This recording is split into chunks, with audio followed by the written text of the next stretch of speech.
नमस्कार प्रिय विद्यार्थियों, आज की वीडियो के माध्यम से समाज शास्त्र से बनने वाले लगभग 500 से अधिक ऑब्जेक्टिव टाइप के प्रश्नों के बारे में चर्चा करेंगे। ठीक है, बेसिकली उसका ये पार्ट 1 होगा। आज की वीडियो के माध्यम से हम 250 क्वेश्चन ही देखेंगे। फिर एक वीडियो और मैं इसका लाने का प्रयास करूंगा समाज शास्त्र का पार्ट 2 वाला, जिसमें हम और 250 क्वेश्चन को समझ लेंगे।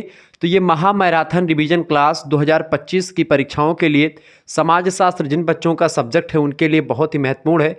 बीए थर्ड सेमेस्टर में अगर आप हैं और सोशियोलॉजी आपका सब्जेक्ट है तो इन प्रश्नों को अगर आप देख लेंगे, इससे बाहर कुछ नहीं आएगा। मेरे हिसाब से इसी वीडियो के बाहर कुछ नहीं आने वाला है, ये बात आप ध्यान रखेंगे, क्योंकि इसमें इकाई 1 से लेकर के और इकाई 8 तक दीनदयाल उपाध्याय गोरखपुर विश्वविद्यालय में जो 2 पेपर होते हैं, SOC 201 202, दोनों का एक प्रकार से समाहित कर दिया है। ठीक है, तो क्या पढ़ना है आपको यहाँ पर क्या पढ़ना होता है भैया? सामाजिक परिवर्तन और सामाजिक आंदोलन के बारे में आपको पढ़ना होता है। जब आप बीए के थर्ड सेमेस्टर में होते हैं, बीए थर्ड सेमेस्टर में क्या पढ़ना होता है? सामाजिक परिवर्तन और सामाजिक आंदोलन के बारे में पढ़ना होता है। यहाँ से बनने वाले बहुत ही महत्वपूर्ण क्वेश्चंस यानी MCQs की श्रृंखला लेकर के मैं आपके समक्ष प्रस्तुत हूँ। जो छात्र छात्राएं हमारे साथ जुड़ चुके हैं सभी लोग वीडियो को लाइक कर दीजिएगा। चैनल पर जो बच्चे हमारे साथ नए जुड़ रहे हैं सभी लोग चैनल को सब्सक्राइब कर दीजिएगा। Good evening all of you, good evening भाई, सभी लोगों को नमस्ते, सभी लोगों को जय श्री राम। चले भाई, तो टॉप 50 जो है मतलब 500 क्वेश्चंस की श्रृंखला है।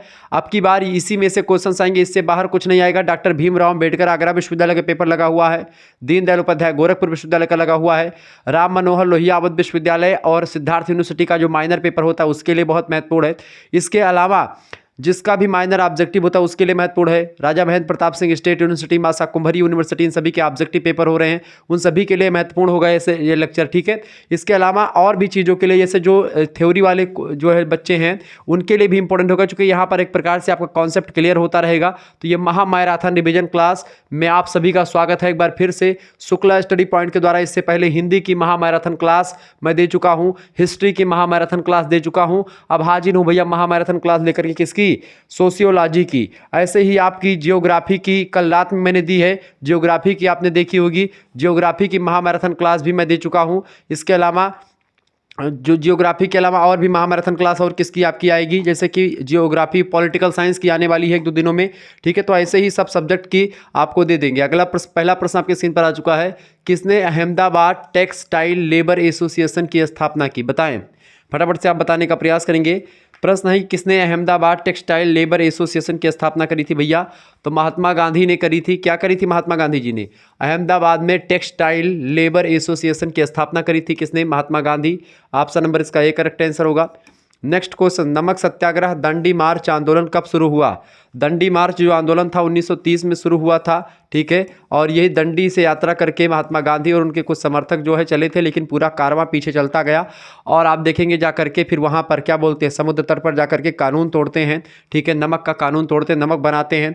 ठीक है, आगे बढ़ते हैं। अगला क्वेश्चन आपके स्क्रीन पर आ चुका है, प्रश्न आपके स्क्रीन पर आ चुका भैया। प्रश्न है, किस कांग्रेस सत्र में कार्यकारी कमेटी को सविनय अवज्ञा आंदोलन प्रारंभ करने का अधिकार दिया गया था? बताएं, किस कांग्रेस सत्र में कार्यकारी कमेटी को सविनय अवज्ञा आंदोलन प्रारंभ करने का जो है अधिकार दिया गया था? तो लाहौर सत्र में दिया गया था। किस भैया? लाहौर सत्र में दिया गया था। चूंकि सामाजिक आंदोलन पढ़ रहे हैं तो आंदोलन में भी चीज़ें आपको पढ़नी पड़ेंगी, सामाजिक परिवर्तन आंदोलन दोनों। सन 1931 ईस्वी में कांग्रेस के कराची अधिवेशन में कौन सा प्रस्ताव रखा गया था? कराची अधिवेशन जो हुआ था 1931 में हुआ था कांग्रेस का। कांग्रेस कौन है? जिसकी स्थापना 1885 में हुई थी। जो भारत में आंदोलन हुए हैं बेसिकली, उसमें कांग्रेस के नेताओं के द्वारा बहुत सारे आंदोलन किए गए हैं। तो 1931 में कांग्रेस के कराची अधिवेशन में कौन सा प्रस्ताव पारित किया गया था, रखा गया था? मूल अधिकारों का एक प्रकार से प्रस्ताव रखा गया था अंग्रेजी समक्ष। मतलब आगे देखेंगे, अगला क्वेश्चन आपके स्क्रीन पर आ चुका भाई। सभी लोग देखने का प्रयास करें, मैं तीव्र गति से आगे बढ़ूंगा तभी इन प्रश्नों को मैं कवर कर पाऊंगा, नहीं बहुत ज़्यादा एक प्रकार से आपका चूंकि परीक्षा है तो आप रिवीजन करिए, बस रिवीजन लगातार 2 बार वीडियो देख लेंगे, आपका काम तमाम हो जाएगा और कुछ आपको पढ़ने की जरूरत नहीं पड़ेगी। दांडी यात्रा के साथ निम्नलिखित में से क्या प्रारंभ हुआ था? दांडी यात्रा के साथ क्या प्रारंभ हुआ था भैया? असहयोग आंदोलन जो था वो क्या प्रारंभ क्या हुआ था? दांडी यात्रा के साथ क्या प्रारंभ हुआ था? असहयोग आंदोलन भी आप देखते हैं इसी समय आपका शुरू हो चुका था। ठीक है, सविनय अवज्ञा शुरू हुआ था। इनमें से देखें, इनमें से थोड़ा सा डिफरेंस। ठीक है, इनमें से इस क्वेश्चन को अभी थोड़ी देर के लिए इसको छोड़ दें, 1 मिनट के लिए। चले, भारत सरकार अधिनियम कब पारित हुआ था? भारत सरकार अधिनियम कब पारित हुआ था भैया? 1935 में भारत सरकार अधिनियम पारित हुआ था। और आपको बता दूं, इसी भारत शासन अधिनियम से भारतीय संविधान में लगभग 100 से अधिक जो है अनुच्छेदों को ग्रहण कर लिया गया है। ये बात ध्यान रखेंगे। 1935 का जो भारत शासन अधिनियम है, इसमें बहुत बड़ा आंदोलन, मतलब कि बहुत बड़ा एक प्रकार से व्यवस्थित एक मतलब संविधान टाइप का ही था, आप मान लीजिए, जिससे जिन उनमें नियमों की व्यवस्था होती थी, जिससे भारत का शासन चलता था। अगला प्रश्न, भारत छोड़ो आंदोलन कब हुआ? भारत छोड़ो आंदोलन, quit India movement, 1942 1942। Option number इसका ए करेक्ट आंसर होगा, 1942 में। करो या मरो का नारा निम्नलिखित में से किसने दिया था, किससे संबंधित है? तो करो या मरो का नारा जो है भारत छोड़ो आंदोलन से संबंधित है। करो या मरो का नारा किसने दिया था? महात्मा गांधी जी ने ही दिया था। ऑप्शन नंबर इसका डी करेक्ट आंसर हो जाएगा। आगे देखेंगे, अगला क्वेश्चन आपकी स्क्रीन पर आ चुका है भाई, फटाफट से आप देखने का प्रयास करेंगे। प्रश्न आ चुका है, नैसर्गिक विद्रोह कब हुआ था? नैसर्गिक विद्रोह कब हुआ था? नैसर्गिक विद्रोह कब हुआ था भैया? नैसर्गिक विद्रोह 1946 में हुआ था। नैसर्गिक विद्रोह कब हुआ था? 1946 में नैसर्गिक विद्रोह हुआ था। यह बात ध्यान रखेंगे। ओके, अच्छा, बंगाल विभाजन की निर्णय की घोषणा कब की गई? 1905 में की गई थी। ये सब क्वेश्चन परीक्षा में पूछे जाते रहे हैं। अगला क्वेश्चन से, वर्ष 1939 में कांग्रेस को छोड़ने के पश्चात नेताजी सुभाष चंद्र बोस ने किस दल की स्थापना करी थी? बताएं, तो किस दल की स्थापना करी थी नेताजी ने? फॉरवर्ड ब्लॉक की स्थापना करी थी। फॉरवर्ड ब्लॉक की स्थापना किसने करी थी? नेताजी ने करी थी। डी ऑप्शन करेक्ट आंसर हो जाएगा। चूंकि इनको छोड़ना क्यों पड़ा? चूंकि ये एक प्रकार से इस्तीफा इन्होंने दे दिया, चूंकि पट्टाभी सीतारामैया और इन्होंने चुनाव लड़ा था। ये बहुत बड़े वोट, मतलब भारी संख्या में जीते थे। गांधी जी को ये बात बिल्कुल पसंद नहीं आई, चूंकि गांधी जी के प्रतिनिधि थे कौन? पट्टाभी सीतारामैया। पट्टाभी सीतारामैया हार जाते हैं और ये जीत जाते हैं, लेकिन ये एक प्रकार से हार कहीं ना कहीं पे गांधी जी को चुभ रही थी। ऐसे में एक प्रकार से इन्होंने क्या किया, नेताजी ने कहा कि भाई चलो, गांधी के लिए एक प्रकार से मैं पूरा कांग्रेस ही छोड़ देता हूं। कांग्रेस से इन्होंने क्या कर दिया? कांग्रेस से इन्होंने इस्तीफा दे दिया भैया। किससे दे दिया? कांग्रेस से इन्होंने इस्तीफा दे दिया। किसने? नेताजी सुभाष चंद्र बोस ने किससे इस्तीफा दे दिया? कांग्रेस से इस्तीफा दे दिया भैया। किससे? कांग्रेस से इस्तीफा दे दिया था। तो इन्होंने फॉरवर्ड ब्लॉक की स्थापना करी थी। ठीक है, आगे देखेंगे, अगला क्वेश्चन आपके स्क्रीन पर आ चुका है, फटाफट से आप देखने का प्रयास करेंगे। प्रश्न है, भारतीय स्वतंत्रता संघर्ष के दौरान निम्न में से किसने फ्री इंडियन लीजन जो है फ्री इंडियन लीजन नामक सेना बनाई थी? तो इन्होंने ही बनाई थी, सुभाष चंद्र बोस जी ने। Option number C correct answer होगा। आज़ाद हिंद फौज बचाओ समिति में निम्नलिखित में से कौन सम्मिलित नहीं था? बताएं, आज़ाद हिंद बचाओ समिति में कौन सम्मिलित नहीं था? मोतीलाल नेहरू इसमें सम्मिलित नहीं थे, बाकी भूल भाई देसाई जी, कैलाश चंद्र काटजू, जवाहरलाल नेहरू, ये सब शामिल हुआ करते थे। आगे देखेंगे, अगला प्रश्न आपकी स्क्रीन पर आ चुका है, फटाफट से आप देखिएगा। प्रश्न है भाई, प्रश्न है, भारत में संगठित क्रांतिकारी आंदोलन की शुरुआत कहाँ से हो जाती है? बताएं, भारत में संगठित क्रांतिकारी आंदोलन की शुरुआत जो है महाराष्ट्र से होती है। ऑप्शन नंबर इसका ए करेक्ट आंसर होगा। युगांतर पत्रिका जो है, इसका प्रकाशन कब हुआ? बताइए। युगांतर पत्रिका 1906 में प्रकाशित हुई थी। ऑप्शन नंबर इसका ए राइट आंसर हो जाएगा। आगे बढ़ते और भी प्रश्नों को जानने का प्रयास करते हैं। उससे पहले एक चीज़ और ध्यान रखेंगे, यहाँ पर मान लेते हैं कि आप अगर आप किसी भी विश्वविद्यालय से हैं, ऑब्जेक्टिव टाइप का आपको एमसीक्यूज़ ये प्राप्त करना है। ठीक है, श्रृंखला आपको पूरी लेनी है और कोर्स लेना है सभी सब्जेक्ट का, जिसमें आपको एमसीक्यूज़, मोस्ट इंपॉर्टेंट एमसीक्यूज़, ठीक है। इसके अलावा एमसीक्यूज़ के साथ साथ आपको और भी चीज़ें यहाँ पर दिखाई पड़ेंगी, जैसे कि अति लघु उत्तरीय, लघु उत्तरीय, दीर्घ उत्तरीय टाइप का अगर पेपर हो रहा है तो उसके लिए भी, मतलब सभी के लिखित ऑब्जेक्टिव दोनों की तैयारी आपकी हो जाएगी। सभी सब्जेक्ट की एसएमएस करें 91 61 93 60 62 पर एसएमएस करके आप तुरंत ग्रुप ज्वाइन कर लें। मात्र 100 रुपीज़ में भी एक प्रकार से मोस्ट इंपॉर्टेंट एमसीक्यूज़ की और अति लघु उत्तरीय, लघु उत्तरीय, दीर्घ उत्तरीय टाइप की क्वेश्चंस की एक प्रकार से पीडीएफ वगैरह और उनकी वीडियो लिंक आपको मिलेगी। अपना नाम, अपनी यूनिवर्सिटी का नाम और आपके क्या क्या सब्जेक्ट है, अपने सब्जेक्ट के नेम लिख करके भेज दीजिएगा। परीक्षा आपके सर पर है, उस परीक्षा के लिए एक प्रकार से आपका सारा टेंशन दूर कर देगा यह लेक्चर, मतलब कि जो मैं सेंड करूँगा इंपॉर्टेंट क्वेश्चन की श्रृंखला। आपको बता दूँ, मात्र आपको लिए व्यवस्था करी गई है, केवल 100 रुपीज़ आपको आपके पास एक स्कैनर सेंड किया जाएगा, उसी पर मात्र 100 रुपीज़ आपको सेंड कर देने होंगे। जैसे ही आप एसएमएस करेंगे, इस पर नाम, यूनिवर्सिटी नाम, सब्जेक्ट नेम, आपके पास स्कैनर सेंड किया जाएगा, उस पर आपको मात्र 100 रुपीज़ सेंड कर देने होंगे। उसके बाद में अगर आप नहीं चलाते तो आप किसी दूसरे से भी सेंड करवा दीजिएगा, तब भी आपको जोड़ दिया जाएगा, ये बात ध्यान रखेंगे। और इसमें आपको क्या मिलेगा, 3 मेजर सब्जेक्ट जो आपके हैं, तीनों मेजर सब्जेक्ट के एमसीक्यूज़ और जो है एमसीक्यूज़ के साथ साथ अति लघु उत्तरीय, लघु उत्तरीय, दीर्घ उत्तरीय टाइप के क्वेश्चन आंसर इंपॉर्टेंट। इसके अलावा आपको यहाँ पर एक माइनर सब्जेक्ट जो होता है, तो माइनर सब्जेक्ट जो होता है इसकी भी यहाँ पर तैयारी हो जाएगी। और सबसे महत्वपूर्ण बात, जो को करिकुलर होता है, जिसमें आपका मानव मूल्य और पर्यावरण अध्ययन पढ़ना है, तो मानव मूल्य और पर्यावरण अध्ययन, human values and environmental studies जिसमें पढ़ना है, इसका पेपर हमेशा एमसीक्यूज़ होता है, सभी विश्वविद्यालय में एमसीक्यूज़ ही होता है। तो इसके लिए एक प्रकार से भी व्यवस्था कर दी गई, यानी कि सभी सब्जेक्ट की तैयारी, माने 5 सब्जेक्ट की तैयारी आपकी मात्र 100 रुपीज़ में ही हो जाएगी। तो आप एक प्रकार से तुरंत ज्वाइन कर लें, देर ना करें, सोचने समझने का आपके पास बिल्कुल टाइम नहीं है। अब तुरंत एसएमएस करें, तुरंत आपको ग्रुप से जोड़ दिया जाएगा, ठीक है। और जैसे ही एक प्रकार से ग्रुप से आपको जोड़ेंगे, आप बहुत बेहद तरीके से तैयारी कर पाएंगे। आप किसी भी यूनिवर्सिटी की किसी भी कॉलेज में पढ़ रहे हैं, सभी के लिए लेक्चर वैध है, ठीक है। चलिए आगे बढ़ते हैं और भी चीज़ों को जानने का हम प्रयास करते हैं। फटाफट से वीडियो को शेयर करते रहिएगा, ऐसे ही इन्फॉर्मेटिव वीडियो मैं लगातार आपके लिए लाता रहता हूँ। चले भाई, प्रश्न आपकी स्क्रीन पर है, निम्नलिखित में से कौन सा सामाजिक आंदोलन का प्रकार नहीं है? बताएं, इनमें से कौन सा सामाजिक आंदोलन का प्रकार नहीं है? फटाफट से आप लोग बताने का प्रयास करेंगे, सामाजिक आंदोलन का कौन सा प्रकार नहीं है, बताइए। सभी लोग बताने का प्रयास करेंगे, बहुत ही महत्वपूर्ण क्वेश्चन आ चुका है। सामाजिक आंदोलन का प्रकार कौन सा नहीं है इनमें से? फटाफट से आप बताने का प्रयास करेंगे, सामाजिक आंदोलन का प्रकार इनमें से कौन सा नहीं है? देखिए, इनमें सामाजिक आंदोलन के प्रकार की अगर बात की जाए, देखिए, समाज का पुनर्निर्माण करना सामाजिक आंदोलन है। समाज में वैचारिकी का प्रचार प्रसार करना सामाजिक आंदोलन का प्रकार है। संस्कृति का विघटन ये नहीं होता है। समाज में परिवर्तन लाना ये भी संस्कृति मतलब सामाजिक आंदोलन का प्रकार होता है, प्रकार, यानी कि इसका सही ऑप्शन जो करेक्ट आंसर हो जाएगा, संस्कृति का विघटन करना, यह एक प्रकार से सामाजिक आंदोलन का प्रकार नहीं है। सी ऑप्शन इसका राइट आंसर होगा। अगला प्रश्न है, भारत में सामाजिक आंदोलन के लेखक कौन है? भारत में सामाजिक आंदोलन नाम की एक पुस्तक है, इसको किसने लिखा है? एम.एस.ए. राव, ठीक है।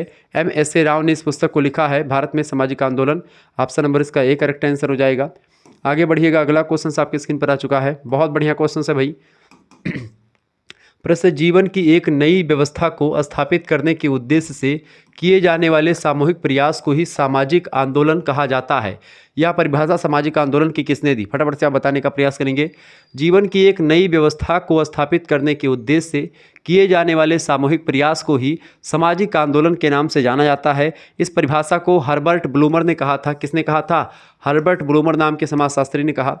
आगे देखिएगा, अगला क्वेश्चन आपकी स्क्रीन पर आ चुका है, फटाफट से आप देखिएगा, बहुत बढ़िया प्रश्न है। प्रश्न परीक्षा में पूछा गया 2023 में।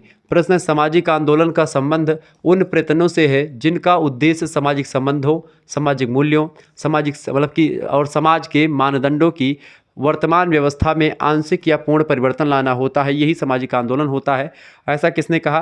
तो जीवन की एक नई व्यवस्था को स्थापित करने के उद्देश्य से किए जाने वाले सामूहिक प्रयास को ही सामाजिक आंदोलन कहते हैं, ऐसा तो हर्बर्ट ब्लूमर ने कहा था।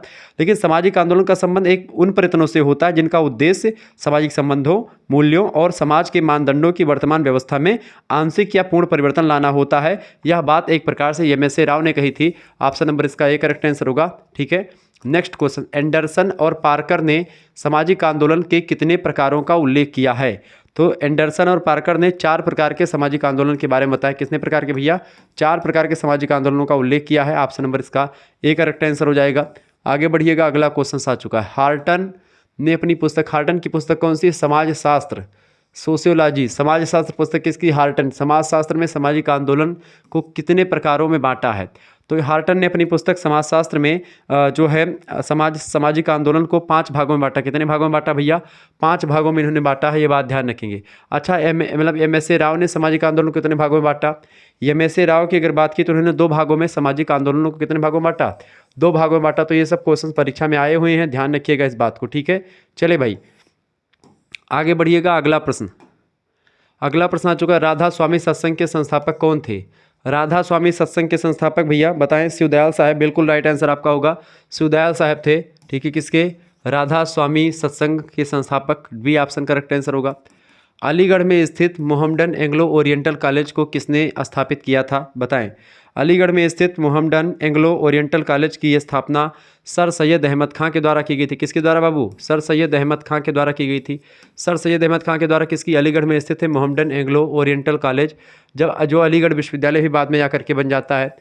आगे देखेंगे, अगला क्वेश्चन आ चुका है। वर्ष 1863 ईस्वी में कलकत्ता में मोहम्मडन एसोसिएशन की स्थापना किसने की थी? बताएं।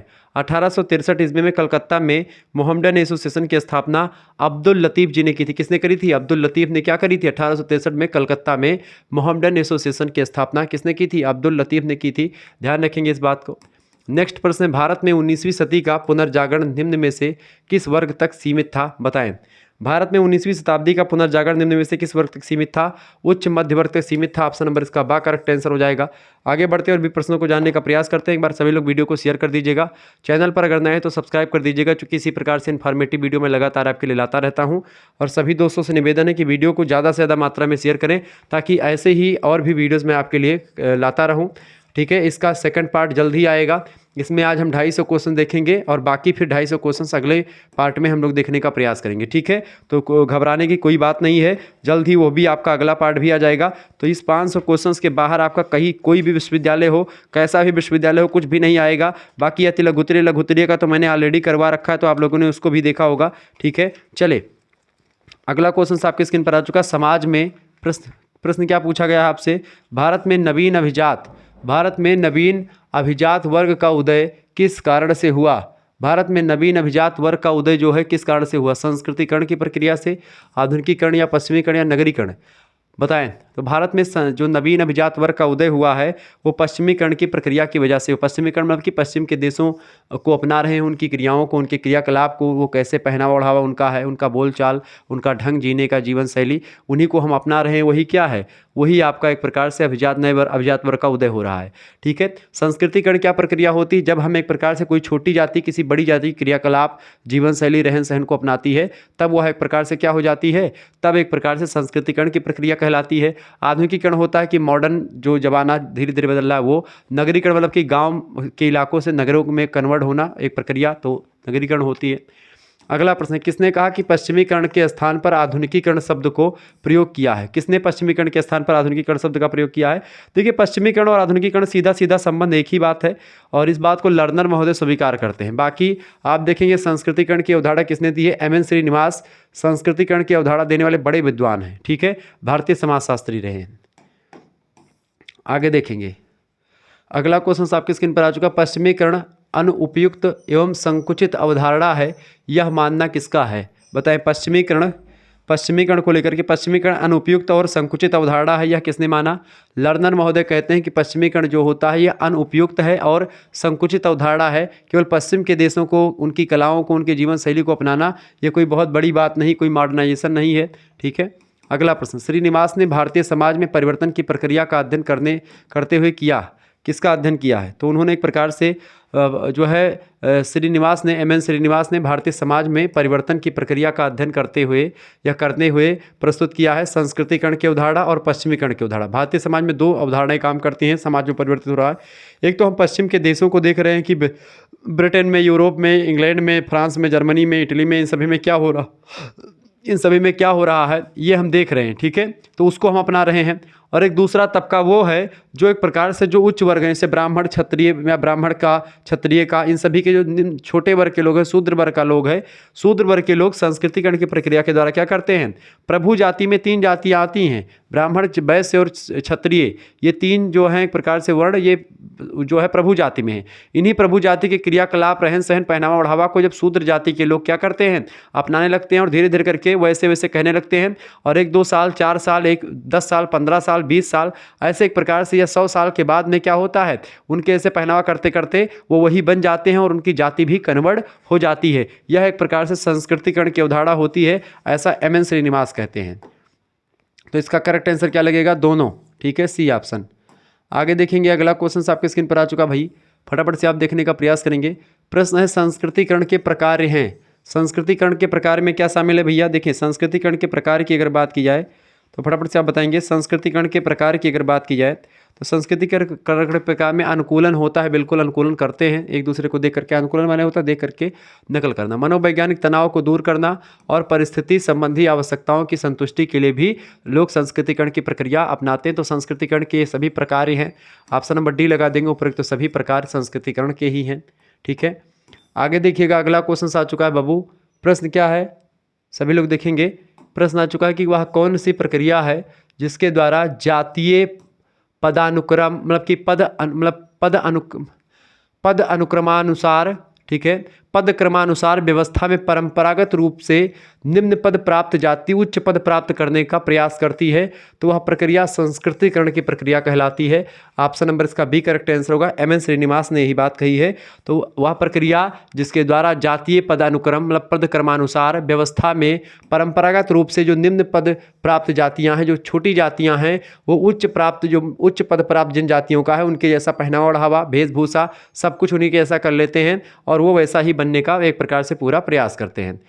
वही होता संस्कृतिकरण। अगला प्रश्न है, अनुसरण की प्रक्रिया द्वारा किस प्रकार की ऊर्ध्वगामी गतिशीलता संभव होती है? तो अनुसरण की प्रक्रिया के द्वारा संस्कृतिकरण जो होती है यह प्रक्रिया गतिशील संभव मतलब कि ये प्रक्रिया होती है। अनुसरण की प्रक्रिया के द्वारा ठीक है संस्कृतिकरण प्रकार की ऊर्ध्वगामी गतिशीलता संभव हो पाती है। एक जाति दूसरे जाति में कन्वर्ट होती लंबे समय में। ऑप्शन नंबर इसका ए करेक्ट आंसर होगा। आगे देखेंगे अगला क्वेश्चन आपकी स्क्रीन पर आ चुका। कौन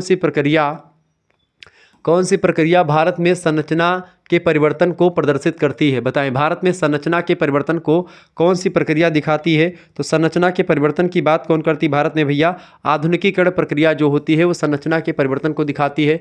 आधुनिकीकरण ने एक प्रकार से पूरे के पूरे स्ट्रक्चर को समाज के कन्वर्ट कर दिया है, परिवर्तित कर दिया है। आधुनिकीकरण बेसिकली सामाजिक परिवर्तन से तात्पर्य होता है सामाजिक संरचना में परिवर्तन होना। ठीक है, यह बात आप ध्यान रखेंगे।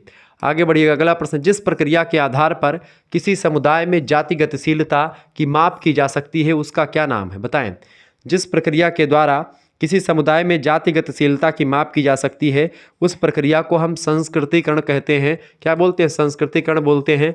और यह सब प्रश्न एक प्रकार से आप सभी लोगों को 2023 में देखने को मिले होंगे। 2023 के पेपर में कई विश्वविद्यालय में सब क्वेश्चन आए हुए हैं। अगला क्वेश्चन है, पश्चिमीकरण की प्रक्रिया किस मूल्य से संबंधित है? बताएं, बुद्धिवाद मानवतावाद या फिर दोनों से? तो बिल्कुल दोनों से, बुद्धिवाद और मानवतावाद दोनों से संबंधित है पश्चिमीकरण की प्रक्रिया। ऑप्शन नंबर इसका सी राइट आंसर हो जाएगा।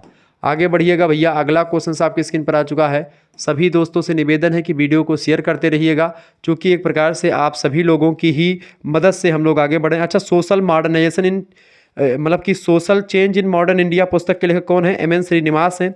मॉडर्नाइजेशन ऑफ इंडियन ट्रेडिशन इस पुस्तक को योगेंद्र सिंह ने लिखा है। ध्यान रखेंगे। The coming post industrial society Daniel Bell की पुस्तक है। ये सब पुस्तक ध्यान रखेंगे, परीक्षा में कई बार प्रश्न पूछा गया है, ये बात आप ध्यान रखेंगे। ठीक है, आगे बढ़ते और भी चीज़ों को जानने का प्रयास करते हैं। सभी दोस्तों से निवेदन है कि वीडियो को शेयर जरूर करा करें भाई, बड़ी मेहनत लगती है। ठीक है, वीडियो को सेट करने में, वीडियो बनाने में, लेक्चर लेने में। ठीक है, आप शायद ना उसको समझ पाते हो लेकिन आपको समझना चाहिए।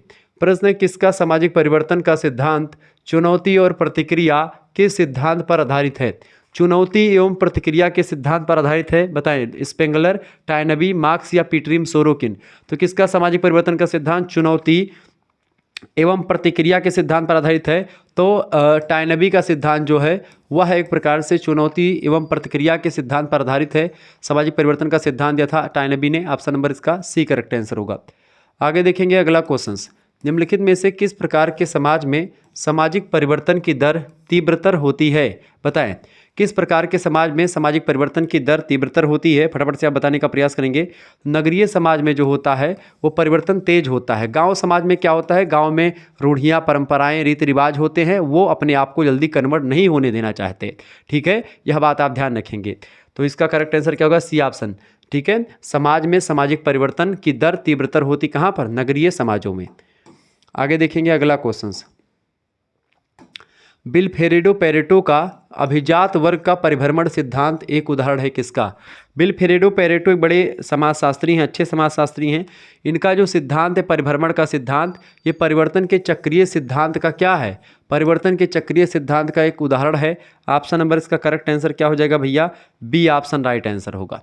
आगे देखिएगा अगला क्वेश्चन, प्रश्न आ चुका है महोदय, कौन मत व्यक्त करता है या कौन विचार व्यक्त करता है कि जनसंख्या में वृद्धि ज्यामितीय क्रम में होती है जबकि खाद्य उत्पादन में वृद्धि सिर्फ अंकगणितीय क्रम में होती है? ठीक है, ये बात कौन कहता है? थॉमस माल्थस कहते हैं। माल्थस का जो एक प्रकार से जनसंख्या का सिद्धांत है, उन्होंने एक प्रकार से बताया कि जनसंख्या जो है वो तो ऐसे बढ़ रही है, जैसे आज एक जनसंख्या, काल 2, फिर 4, ठीक है, फिर 8, फिर एक प्रकार 16, फिर 32, फिर 64, इस तरीके से बढ़े। लेकिन जो उत्पादन के साधन हैं या खाद्य उत्पादन है, जैसे आज मान लेते हैं कि एक उत्पादन हुआ, कल 2 होगा, फिर 3 होगा, फिर 4, फिर 5, फिर 6, इस तरीके से 7 होगा। लेकिन जो जनसंख्या है ऐसे बढ़ रही है कि एक दिन में 2, फिर 2 4, फिर 8 16 32 64 ऐसे निकल जाएगा। ठीक है, तो ये माल्थस का थियरी है, जनसंख्या विस्फोट का सिद्धांत में उन्होंने बताया। अगला प्रश्न है, कौन परिवर्तन के रेखीय सिद्धांत से संबंधित इनमें से नहीं है, बताएं। रेखीय सिद्धांत से Karl Marx, Peter Sorokin, Spencer या अगस्त काम्टे, जो कि समाजशास्त्र के जनक भी हैं अगस्त काम्टे। ठीक है, और स्पेंसर जो हैं समाजशास्त्र के जनक हैं, फ्रांस में पैदा हुए थे। स्पेंसर जो हैं ये हर्बर्ट स्पेंसर समाज के सावयवी सिद्धांत की बात करते हैं। और हर्बर्ट स्पेंसर की बात की जाए तो ये एक प्रकार से इंग्लैंड के समाजशास्त्री हैं। आपको बता दूं कि ये इंग्लैंड के समाजशास्त्र के जनक माने जाते हैं, इंग्लिश पिता कहे जाते हैं सोशियोलॉजी के। कौन? ये। ठीक है, यह बात आप ध्यान रखेंगे। तो प्रश्न आपसे क्या पूछा गया महोदय? प्रश्न आपसे पूछा गया परिवर्तन के रेखीय सिद्धांत से संबंधित इनमें से कौन नहीं है। देखिए, कार्ल मार्क्स रेखीय सिद्धांत की बात करते हैं, अगस्त काम्टे भी और स्पेंसर भी करते हैं। जबकि पीटर सोरोकिन जो है ये समाज के परिवर्तन के चक्रीय सिद्धांत से रिलेटेड है, ना कि रेखीय सिद्धांत से। तो option number C correct answer होगा, यानी पीटर सोरोकिन परिवर्तन के जो है उसके रेखीय सिद्धांत से संबंधित नहीं है। परिवर्तन का कौन सा प्रतिरूप यह सुझाव देता है कि परिवर्तन संघर्ष और समाधान के माध्यम से होता है? संघर्ष मतलब परिवर्तन जो होता है संघर्ष और समाधान के माध्यम से ही होता है। परिवर्तन का कौन सा प्रतिरूप ऐसा एक प्रकार से बताता है? तो परिवर्तन का एक प्रकार से जो द्वंद्वात्मक प्रतिरूप होता है वो ये बताता है कि एक प्रकार से क्या होता है, संघर्ष और समाधान के माध्यम से ही किसी समाज में परिवर्तन होता है। बी ऑप्शन इसका राइट आंसर होगा। अगला क्वेश्चन आप देखेंगे, आर्थिक निर्धारणवाद की अवधारणा किसने दी है? आर्थिक निर्धारणवाद की अवधारणा किसने दी भैया? कार्ल मार्क्स ने दी है। आर्थिक निर्धारणवाद की अवधारणा किसने दी है? कार्ल मार्क्स ने। वर्ग संघर्ष की विचारधारा किसने दी? कार्ल मार्क्स ने। अतिरिक्त मूल्य का सिद्धांत किसने दिया? कार्ल मार्क्स ने। दास कैपिटल पुस्तक किसने लिखी? कार्ल मार्क्स ने। ठीक है, ध्यान रखें, कार्ल मार्क्स और भी कम्युनिस्ट मैनिफेस्टो के लेखक कौन है? कार्ल मार्क्स ही हैं। ठीक है, ये बात आप ध्यान रखेंगे। कार्ल मार्क्स ने ही कहा कि अब तक के जो इतिहास रहा है उस सभी का इतिहास का जो एक प्रकार से देखेंगे समाज, तो उन सभी के समाजों का एक प्रकार जो इतिहास रहा है वो वर्ग संघर्ष का ही इतिहास रहा है। कार्ल मार्क्स ही वो व्यक्ति हैं। कार्ल मार्क्स आधुनिक समाजवाद के जनक भी हैं। ठीक है, यह बात भी आप ध्यान रखेंगे। क्लियर? अगला क्वेश्चन आपके स्क्रीन पर आ चुका है, मैक्स वेबर। मैक्स वेबर कौन है? सत्ता की अवधारणा देने वाले व्यक्ति हैं। मैक्स वेबर 3 प्रकार की सत्ता बताते हैं, करिश्माई सत्ता, परंपरागत सत्ता और अर्जित सत्ता के बारे में बताते हैं। आधुनिक पूंजीवाद का जन्म हुआ था। मैक्स वेबर के अनुसार आधुनिक पूंजीवाद का जन्म कब हुआ था? तो मैक्स वेबर के अनुसार आधुनिक पूंजीवाद का जन्म हुआ था प्रोटेस्टेंट धर्म के कारण। प्रोटेस्टेंट धर्म जो आया था उसकी कारण से पूंजीवाद का जन्म हुआ था, क्योंकि उससे पहले एक प्रकार से पूंजीवाद की व्यवस्था नहीं थी। ठीक है, सामंतवादी व्यवस्था एक प्रकार से थी, क्योंकि कैथोलिक धर्म था चर्च का और एक प्रकार से पूंजीपतियों का, मतलब चर्च का, और जो राजा होते थे उनका पूर्ण अधिकार होता था धर्म पर और जनता पर भी। लेकिन क्या हुआ कि जब एक प्रकार से पूंजीवाद का जन्म हुआ, प्रोटेस्टेंट धर्म आया, कैथोलिक धर्म के बाद मतलब ईसाई धर्म में ही ये सुधार होकर के प्रोटेस्टेंट नीति बनाई गई। अगला प्रश्न, भावात्मक संस्कृति से कौन संबंधित है? भावात्मक संस्कृति, इमोशनल कल्चर, बताएं भावात्मक संस्कृति से कौन संबंधित है भैया? पीटर सोरोकिन जो हैं ये भावात्मक संस्कृति से रिलेटेड हैं। सी ऑप्शन इसका राइट आंसर लगा दीजिएगा। जो बच्चे सी लगाए उनका बिल्कुल राइट आंसर है। बहुत बढ़िया आंसर आप सभी लोग दे रहे हो भाई। चले, बहुत बढ़िया तरीके से आप सभी का आंसर आ रहा है। वीडियो को शेयर करते रहें, लाइक करते रहें। चले, प्रश्न, सामाजिक परिवर्तन संबंधी किस सिद्धांतकार का विचार दबाव सिद्धांत पर आधारित है? बताएं, सामाजिक परिवर्तन संबंधी किस सिद्धांतकार का विचार दबाव सिद्धांत पर आधारित है? दबाव सिद्धांत पर किसका आधारित है भैया? स्पेंगलर नाम के एक विद्वान हैं। स्पेंगलर महोदय जो हैं इनका परिवर्तन, जो सामाजिक परिवर्तन का सिद्धांत है वह दबाव सिद्धांत पर डिपेंड है, आधारित है। अगला प्रश्न, कार्ल मार्क्स ने सामाजिक परिवर्तन के सिद्धांत में निम्नलिखित में से किन शब्दों का प्रयोग नहीं किया है? किन शब्दों का प्रयोग नहीं किया उन्होंने भाई? फटाफट से आप बताने का प्रयास करेंगे किन शब्दों का प्रयोग उन्होंने नहीं किया है। तो किन शब्दों का प्रयोग नहीं किया भैया? देखिए, उत्पादन का ढंग का परिवर्तन उन्होंने बात तो करी है, उत्पादन के ढंग की बात करी है। ठीक है, इसके अलावा उत्पादन की शक्तियों की बात भी उन्होंने करी है। ठीक है, प्रौद्योगिकी प्रविधियों की बात नहीं करें और सांस्कृतिक विलंबना की बात वो नहीं करते हैं। सांस्कृतिक विलंबना की बात कौन करते हैं? एम.एन. श्रीनिवास करते हैं। तो इसका ऑप्शन में क्या कर देंगे, कौन सा प्रयोग नहीं किया है? तो 3 और 4। ठीक है, 3 और 4, ये ऑप्शन नंबर 1 कर लीजिए। 3 और 4 ए ऑप्शन, यही करेक्ट आंसर आप लगा दीजिएगा। बाकी बी ऑप्शन में भी ऐसे कर देंगे कि 1 और 2। ठीक है, या फिर सी ऑप्शन में दे देंगे 2 और 4। ठीक है, ऐसे फिर इसमें दे देंगे डी ऑप्शन में आपको इनमें से कोई नहीं। ठीक है, तो इसका करेक्ट आंसर क्या लग जाएगा? 3 और 4। ये एक प्रकार से सामाजिक परिवर्तन के सिद्धांत में इन शब्दों का प्रयोग नहीं किया, प्रौद्योगिक प्रविधियों का प्रयोग नहीं किया, सांस्कृतिक विलंबना की बात नहीं करी। ठीक है, जबकि उत्पादन के ढंग की बात करी, उत्पादन की शक्तियों की बात करी। ठीक है। संस्कृतियाँ दो प्रकार की होती हैं, भौतिक और अभौतिक। तो भौतिक संस्कृति और अभौतिक संस्कृति में जब एक संस्कृति अगर आगे हो जाती है, एक संस्कृति पीछे रह जाती है, तो वही होती है सांस्कृतिक विलंबना। एम एन श्रीनिवास ने अवधारणा दी थी। आगे देखिएगा, अगला क्वेश्चन आपके स्क्रीन पर आ चुका भाई, फटाफट से आप सभी लोग देखने का प्रयास करेंगे, बहुत ही जबरदस्त क्वेश्चन है। प्रश्न आ चुका, सामाजिक उद्विकास की अवधारणा संबंधित है। सामाजिक उद्विकास की अवधारणा, सामाजिक उद्विकास की बात करेगा तो आप सभी का नाम आएगा कि समाजशास्त्र के जो अंग्रेजी के पिता हैं, समाजशास्त्र के इंग्लिश पिता कौन रहे हैं? समाजशास्त्र के इंग्लिश पिता भी मैंने बताया था कौन रहे भैया। अच्छा, एक पुस्तक का नाम बताए, थियरी ऑफ सोशल कंट्रोल पुस्तक के लेखक कौन है? थियरी ऑफ सोशल कंट्रोल पुस्तक को लिखा लेपियर महोदय ने। किसने लिखा है? लेपियर महोदय ने लिखा। सीमा का सिद्धांत किसने दिया है भैया? सीमा का सिद्धांत पीटरिम सोरोकिन ने दिया है। यह बात आप ध्यान रखेंगे। क्लियर? चले। अच्छा, चक्रीय सिद्धांत में कौन कौन व्यक्ति आते हैं? चक्रीय सिद्धांत में स्पेंगलर, टायनबी, चैपिन और पेरेटो, ये चक्रीय सिद्धांत के हैं। बाकी आप देखेंगे स्पेंसर वगैरह हो गए, काम्टे हो गए, ठीक है, और ये सब हो गए आपके, वो नहीं है इससे। क्लियर? आगे बढ़ते हुए चीज़ों को जानने का प्रयास करते हैं। अगला क्वेश्चन आपके स्क्रीन पर आ चुका भाई, सभी लोग देखने का प्रयास करें, बहुत ही जबरदस्त क्वेश्चन आ चुका है। सामाजिक विकास की अवधारणा किसने दी है भाई? बिल्कुल राइट आंसर आपका हर्बर्ट स्पेंसर ने दी है।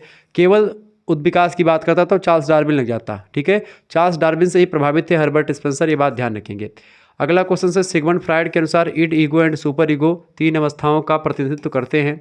मानव मन की तीन अवस्थाएं होती हैं, ठीक है, id, ego and super ego. Clear?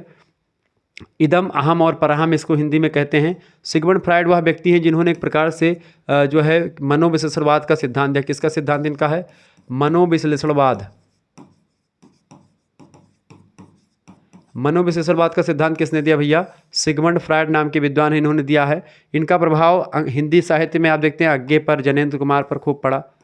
आगे देखेंगे, अगला क्वेश्चन आपकी स्क्रीन पर आ चुका, फटाफट से आप देखिएगा, बहुत जबरदस्त प्रश्न, निम्न में से सम्मिलित कीजिए। आत्मदर्पण दर्शन का सिद्धांत किसने दिया भैया? आत्मदर्पण दर्शन, सबसे पहले तो आप यही जानते हैं कि इदम, अहम और परहम किसने दिया है? सिगमंड फ्रायड ने दिया, यानी कि तीसरे का सी राइट आंसर हो जाएगा।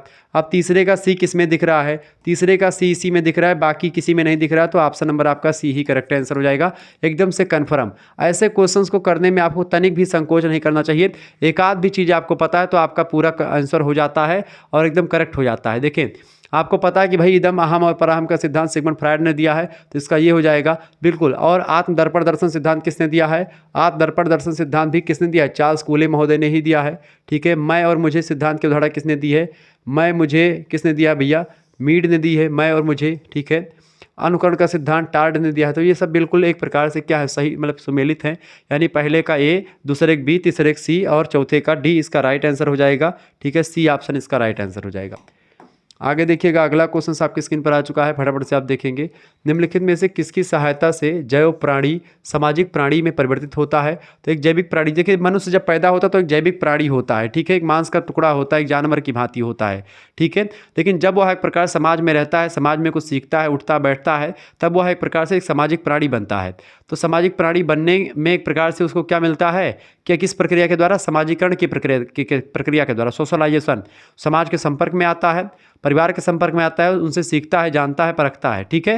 ये बात आप ध्यान रखें, यानी कि जो है जैव सामाजिक प्राणी में परिवर्तित को कैसे होता है? तो किसकी सहायता से? समाजीकरण की प्रक्रिया के द्वारा एक जैविक प्राणी सामाजिक प्राणी बनता है। ऑप्शन नंबर इसका एक करेक्ट आंसर हो जाएगा। नेक्स्ट क्वेश्चन, मीड जो है एक मनोवैज्ञानिक भी हैं, ठीक है। मीड समानवीकृत अन्न की अवधारणा और महत्वपूर्ण अन्न किसके सृजनकर्ता हैं? बताएं। मीड के लिए मतलब प्रश्न मीड के लिए समानवीकृत अन्न और महत्वपूर्ण अन्न किसके सृजनकर्ता होते हैं? तो मी के सृजनकर्ता होते हैं, मी, ठीक है। मी मुझे, इन सभी की बात इन्होंने करी है, अवधारणा दी है। आगे देखेंगे, अगला क्वेश्चन आ चुका है, सामाजिक डार्विनवाद में निम्नलिखित में से कौन विश्वास करता, मतलब कि विश्वास था, कौन विश्वास करता था? बताएं, कौन विश्वास करते हैं भाई? प्रश्न, सामाजिक डार्विनवाद निम्नलिखित में से कौन विश्वास करता था? तो उद्विकासी जो विद्वान है, वो उद्विकासीवादी जो विद्वान है वो विश्वास करते थे। ऑप्शन नंबर इसका बी करेक्ट आंसर होगा। किसने कहा कि उद्विकास केवल एक निश्चित दिशा में परिवर्तन होता है? उद्विकास केवल एक निश्चित दिशा में परिवर्तन होता है, आगबर्न और निमकाफ ने कथन कहा था। किसने कहा था? आगबर्न और निमकाफ ने। ऑप्शन नंबर इसका सी राइट आंसर हो जाएगा। आगे देखिएगा भैया, अगला क्वेश्चन आ चुका है, फटाफट से आप देखेंगे। प्रश्न, किसने कहा है कि उद्विकास कुछ तत्वों का एकीकरण तथा उससे संबंधित वह एक गति होती है जिसके दौरान कोई तत्व एक अनिश्चित तथा असंबंध समानता से निश्चित और संबंध भिन्नता में बदल जाता है। उद्विकास जैसे कि मनुष्य का जीवन जैसे परिवर्तित हुआ है उद्विकास की प्रक्रिया के द्वारा ही। जैसे मनुष्य पहले एक प्रकार से क्या था, एक जो है जानवर जैसे था, आदिमानव जैसे था, अब वह एक प्रकार से क्या हो गया, मानव जैसे हो गया है। तो ये एक प्रकार से उद्विकास की प्रक्रिया के तहत ही संभव हो पाया है। तो उद्विकास को लेकर के किसने कहा कि उद्विकास कुछ तत्वों का एकीकरण तथा उससे संबंधित वह गति होती है जिसके दौरान कोई तत्व एक अनिश्चित तथा असंबंध असमानता से निश्चित और संबंध भिन्नता में बदल जाता है। हर्बर्ट स्पेंसर का एक कथन था। उद्विकास सिद्धांत के सबसे बड़े विद्वान आदमी यही हैं। ठीक है, आगे देखेंगे। अगला क्वेश्चन आ चुका है, निम्नलिखित में से विचार मतलब किन विचारकों का कौन सा समूह सामाजिक परिवर्तन के उद्विकासवादी सिद्धांतों से संबंधित है। तो उद्विकासवादी सामाजिक परिवर्तन के उद्विकासवादी सिद्धांतों से संबंधित कौन है भैया, काम्ट, स्पेंसर और मॉर्गन। काम्ट, स्पेंसर और मॉर्गन जो हैं ये एक प्रकार से समाज के परिवर्तन के जो उद्विकासवादी सिद्धांत है, रेखीय सिद्धांत है, उससे रिलेटेड है। Option number B correct answer होगा। निम्नलिखित में से कौन सी अवधारणा सिगमंड फ्रायड से संबंधित नहीं है। Sigmund Freud id ego and super ego की बात करते हैं, जबकि स्व की बात कौन करता है, मीड करते हैं। इसका option number C correct answer हो जाएगा। आगे बढ़िएगा भैया, अगला क्वेश्चन आपकी स्क्रीन पर आ चुका है, फटाफट से आप देखने का प्रयास करेंगे। बहुत ही जबरदस्त क्वेश्चन आ चुका है। परीक्षा के दृष्टिकोण से आपके ऐसे ही क्वेश्चन परीक्षा में आते रहते हैं। आप सभी लोग चैनल को सब्सक्राइब कर दीजिए, वीडियो को लाइक कर दीजिए, चैनल पर अगर नए हैं तो शेयर जरूर कर दीजिएगा। ऐसे ही प्रश्न आपके लिए मैं लगातार लाता रहता हूँ। संस्कृतिकरण का तात्पर्य क्या है। संस्कृतिकरण का तात्पर्य क्या है भाई, फटाफट से आप बताएंगे। संस्कृतिकरण का मतलब क्या होता है, जाति संरचना में परिवर्तन होता है, निम्न जातियां उच्च जाति बनने की प्रक्रिया होती है संस्कृतिकरण। नेक्स्ट क्वेश्चन है, किसने संस्कृति को भौतिक और अभौतिक संस्कृति में बांटा है। भौतिक और अभौतिक संस्कृति में किसने बांटा है संस्कृति को भैया, किसने बांटा है, आगबर्न महोदय ने बांटा है। ठीक है, और सांस्कृतिक विलंबना की अवधारणा भी इन्होंने ही दी है। संस्कृतियां जब एक प्रकार से मान लेते हैं, संस्कृति क्या है, भौतिक संस्कृति मतलब जैसे कि ये कंघी हो गई भौतिक संस्कृति है। ठीक है, ये बॉटल हो गया भौतिक संस्कृति है। ठीक है, ये आपकी घड़ी हो गई भौतिक संस्कृति है। ठीक है, ये सब भौतिक संस्कृति होती है। जो आपको दिखाई पड़ती है, जिसको आप छू सकते हैं, सब भौतिक संस्कृति। पंखा, TV, cooler, AC, fridge, machine, ये सब संस्कृति का भौतिक पक्ष है। ठीक है, और संस्कृति का एक अभौतिक पक्ष होता है, जैसे आपके विचार, आपके इमोशंस, ठीक है, आपका ज्ञान। ठीक है, ये सब आपके अभौतिक संस्कृति हैं। तो कभी कभी क्या होता है कि एक संस्कृति बहुत ज़्यादा, किसी समाज में एक संस्कृति का विकास खूब ज़्यादा हो जाता है और एक संस्कृति का विकास नहीं हो पाता है। ऐसी स्थिति में महोदय वही स्थिति क्या उत्पन्न हो जाती है, सांस्कृतिक विलंबना हो जाती है वही। ठीक है, ध्यान रखेंगे। तो जब एक संस्कृति आगे हो जाए, एक संस्कृति पीछे हो जाए, सांस्कृतिक विलंबना वही कही जाती है। अगला प्रश्न, किसने अपनी पुस्तक सोशल एंड कल्चरल डायनामिक्स में सांस्कृतिक गतिशीलता के सिद्धांत का प्रतिपादन किया है, बताएं। फटाफट से आप बताने का प्रयास करेंगे। सोशल एंड कल्चरल डायनामिक्स पुस्तक किसने लिखी, पीटरिम सोरोकिन की पुस्तक है। उन्होंने ही उस अपनी पुस्तक में सांस्कृतिक गतिशीलता के सिद्धांत का प्रतिपादन किया है, Pitirim Sorokin. Option number C correct answer होगा। अच्छा, अगला प्रश्न, मैक्स वेबर ने सामाजिक परिवर्तन की व्याख्या के लिए अधिक महत्व किसको दिया है। तो मैक्स वेबर जो है वो धर्म को एक प्रकार से सामाजिक परिवर्तन की व्याख्या के लिए सबसे अधिक मानते हैं, महत्वपूर्ण, धर्म को, रिलीजन को। इसका सी ऑप्शन राइट आंसर होगा। समझ में आ रहे हैं भाई बिल्कुल चीज़ें। आगे बढ़िएगा, अगला क्वेश्चन आ चुका है, किसने कहा कि संस्कृति जो है पर्यावरण का मानव निर्मित भाग है। बहुत ही फेमस प्रश्न है, हर्ष कोविट्स कहीं पर दिए हैं। हर्ष कोविट्स महोदय ने कहा था कि संस्कृति जो है पर्यावरण का मानव निर्मित भाग है। First semester, third semester, second semester, fifth semester समाजशास्त्र अगर पढ़ रहे हैं तो ये प्रश्न आपसे छूटेगा नहीं, ये प्रश्न हमेशा आता है। अगला प्रश्न, संस्कृति पर्यावरण का मानव निर्मित भाग है, कथन किसका है, हर्ष कोविट्स का है। ऑप्शन नंबर इसका ए करेक्ट आंसर होगा। नेक्स्ट क्वेश्चन आपके स्क्रीन पर आ चुका भाई, फटाफट से आप देखने का प्रयास करेंगे। बहुत ही जबरदस्त क्वेश्चन आ चुका है, सभी लोग देखिएगा। प्रश्न है, किसने कहा कि लोगों के जीवन जीने का ढंग ही उनकी संस्कृति होती है। लोगों के जीवन जीने का ढंग ही उनकी संस्कृति होती है। मजूमदार और मदान ने इस कथन को कहा था। किसने कहा था, मजूमदार और मदान ने कहा था। ऑप्शन नंबर इसका सी करेक्ट आंसर होगा। अगला क्वेश्चन से, निम्नलिखित में से कौन सा एक पीटरिम सोरोकिन के द्वारा प्रस्तुत संस्कृति का संबंध नहीं है, बताएं। पीटरिम सोरोकिन द्वारा प्रस्तुत संस्कृति का स्वरूप इनमें से कौन सा नहीं है। देखिए, चेतनात्मक, आदर्शनात्मक और विचारात्मक संस्कृति की बात पीटरिम सोरोकिन करते हैं, जबकि अवास्तविक संस्कृति की बात नहीं करते हैं। तो डी ऑप्शन इसका करेक्ट आंसर हो जाएगा, यही इसका राइट आंसर हो जाएगा, डी ऑप्शन। आगे देखिएगा, सामाजिक परिवर्तन के किस प्रतिमान में इतिहास स्वयं को दोहराता है। सामाजिक परिवर्तन के किस प्रतिमान में इतिहास स्वयं को दोहराता है भैया। तो इनमें से एक प्रकार से किसी में नहीं दोहराता है। ठीक है, वो एक प्रकार से दोहराता है किसमें है, चक्रीय परिवर्तन में दोहराता है। किसमें, चक्रीय परिवर्तन में। चूंकि इसमें चक्रीय परिवर्तन दिया नहीं, चक्रीय परिवर्तन को दोहरा। चक्रीय परिवर्तन में क्या होता है, जैसे कि मान लेते हैं एक चक्र में परिवर्तन, जैसे मान लेते हैं अभी ठंडी चल रही है, ठंडी का मौसम है, आप रजाई में लेट के वीडियो देख रहे हैं। ठंडी के मौसम के बाद में फिर क्या आएगा, गर्मी आएगी। ठीक है, गर्मी के बाद में फिर क्या आएगा भैया, बरसात आएगी। तो मौसम की तरह कहीं तुम तो बदल न जाओगे, फिर बरसात आएगी तो फिर ठंडी आ जाएगी, फिर से आएंगे, जो गए हैं फिर से आएंगे, और जो आए जो जो नहीं आए हैं फिर से आएंगे, और इस तरीके से आते रहेंगे जाते रहेंगे, तो आना जाना लगा रहेगा भैया। यही होता है चक्रीय सिद्धांत, ठीक है। जहाँ से चले थे फिर वहीं आके अटक जाते हैं, ठीक है, यही होता है चक्रीय सिद्धांत। आगे देखेंगे, अगला क्वेश्चन आपकी स्क्रीन पर आ चुका है। किसने कहा है कि संस्कृति सावियों की तरह है और विश्व इतिहास उसकी सामूहिक जीवनी होती है? बहुत ही फेमस प्रश्न है। किसने कहा कि संस्कृति सावियों की तरह है और वो जो है विश्व इतिहास उसकी जीवनी है? ऐसा एक प्रकार से किसने कहा था? इन उपरोक्त में से किसी ने नहीं कहा इस बात को। ऑप्शन नंबर इसका डी करेक्ट आंसर हो जाएगा। नेक्स्ट क्वेश्चन से, आगवर्ण का भौतिक संस्कृति है सोरोकिन की, बताएं। आगवर्ण का भौतिक संस्कृति है सोरोकिन की कौन सी है? इंद्रिय परक संस्कृति। तो आगवर्ण भौतिक संस्कृति की बात करते हैं और पिटरिम सोरोकिन इंद्रिय परक संस्कृति की बात करते हैं। Option number C correct answer होगा। अगला क्वेश्चन आ जाएगा, किसने अभिजात वर्ग के परिभ्रमण का सिद्धांत दिया है? तो पैरेटो ने दिया, आप सभी को पता हो। किसने दिया है बाबू? पैरेटो ने ही दिया है। पैरेटो ने क्या दिया है? पैरेटो ने अभिजात वर्ग के परिभ्रमण का सिद्धांत किसने दिया? विल्फ्रेडो पैरेटो ने दिया है। बी ऑप्शन इसका राइट आंसर होगा।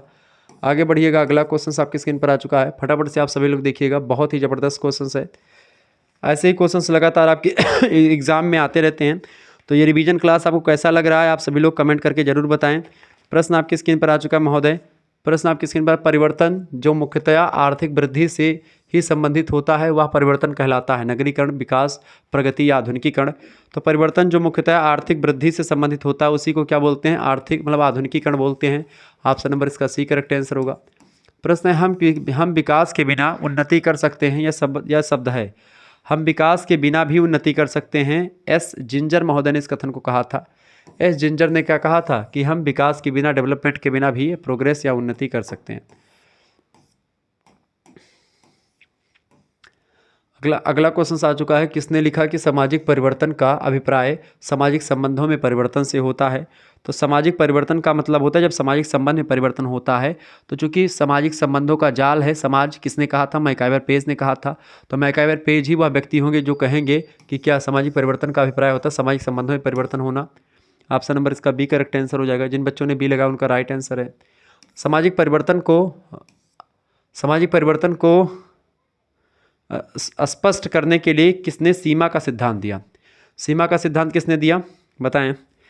सामाजिक परिवर्तन को स्पष्ट करने के लिए पीटरिम सोरोकिन ने सीमा का सिद्धांत दिया था। इसका बी ऑप्शन राइट आंसर होगा। आगे बढ़िएगा भाई। चले, परीक्षा के दृष्टिकोण से इंपॉर्टेंट है और रिवीजन क्लास चल रही धुआंधार तरीके से आपकी।